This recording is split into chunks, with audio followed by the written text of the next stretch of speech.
Today's video broadcast, we're going to be talking about, is titled, Don't Spear, But Spare.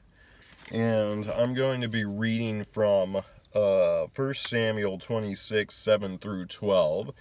So David and Abishai went to the army at night, and there was Saul lying asleep inside the camp with his spear stuck in the ground near his head.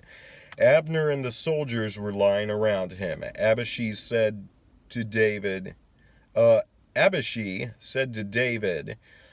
Today God has delivered your enemy into your hand. Now let me pin him to the ground with one thrust of the spear. I won't strike him twice. But David said to Abishai, Don't destroy him. Who can lay a hand on the Lord's anointed and be guiltless? As surely as the Lord lives, he says, the Lord himself will strike him, or his time will come, and he will die, or he will go into battle and perish. But the Lord forbid that I should lay a hand on the Lord's anointed. Now get the spear and water jug that are near his head, and let's go. So David took the spear and the water jug near Saul's head, and they left. No one saw or knew about it, nor did anyone wake up. They were all sleeping because the Lord had put them into a deep sleep. Now, what is happening here is David encounters Saul and his men who have been hunting him. They're all, the Lord, it says in the text before, the Lord put them into a deep sleep. And so basically David sees them all there, and he sees Saul on the ground sleeping pretty soundly. And so, this was actually the second time David encountered Saul in a vulnerable position and refused to take vengeance for himself. And so David chooses to listen to God's principles rather than, one, the advice of Abishai, and two, the seemingly perfect situation, the perfect opportunity it seemed like. The circumstances seemed to be perfect for vengeance, yet David still left it in the Lord's hands to deal with Saul as he saw fit. And just because a circumstance seems ideal doesn't mean that we should always take it. It was like when Jonah was like fleeing from the Lord, head in the opposite direction of where he was called to go.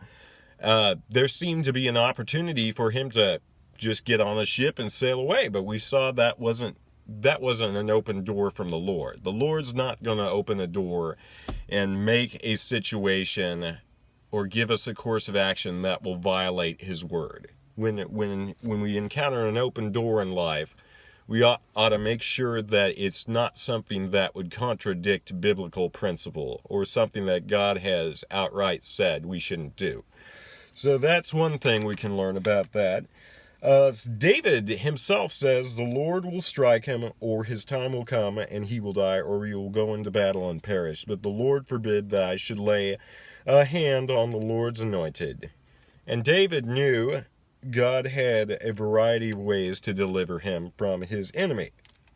He knew that he would either, one, the Lord himself will strike him, two, like he did Nabal in the story between this one. There was a story where he found Saul in the cave, and then in between this story and that story was a story of Nabal, how Nabal had done David wrong, and the Lord just up and strikes him, But we don't see that happen with Saul. We see that Saul is just, Saul later on dies in a battle with the Philistines. But,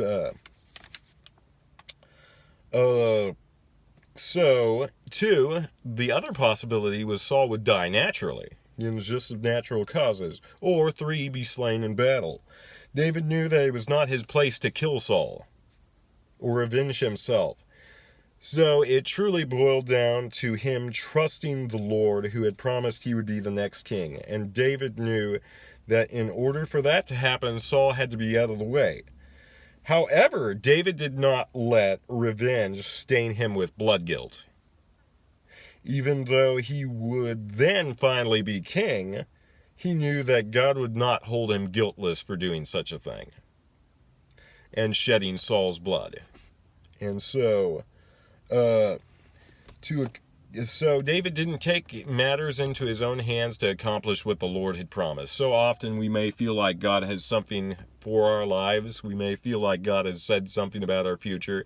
But we should never take our own initiative or like taking matters into our own hands and stepping outside of the will of God to make that happen. We see how that didn't work out with the story of Abraham and Sarah. God had promised to give Abraham a son, but through time passing and the promise still not being fulfilled, we see Abraham take matters into his own hands and listen to his wife Sarah, who gives him her maidservant, and he sleeps with her and has a son through her.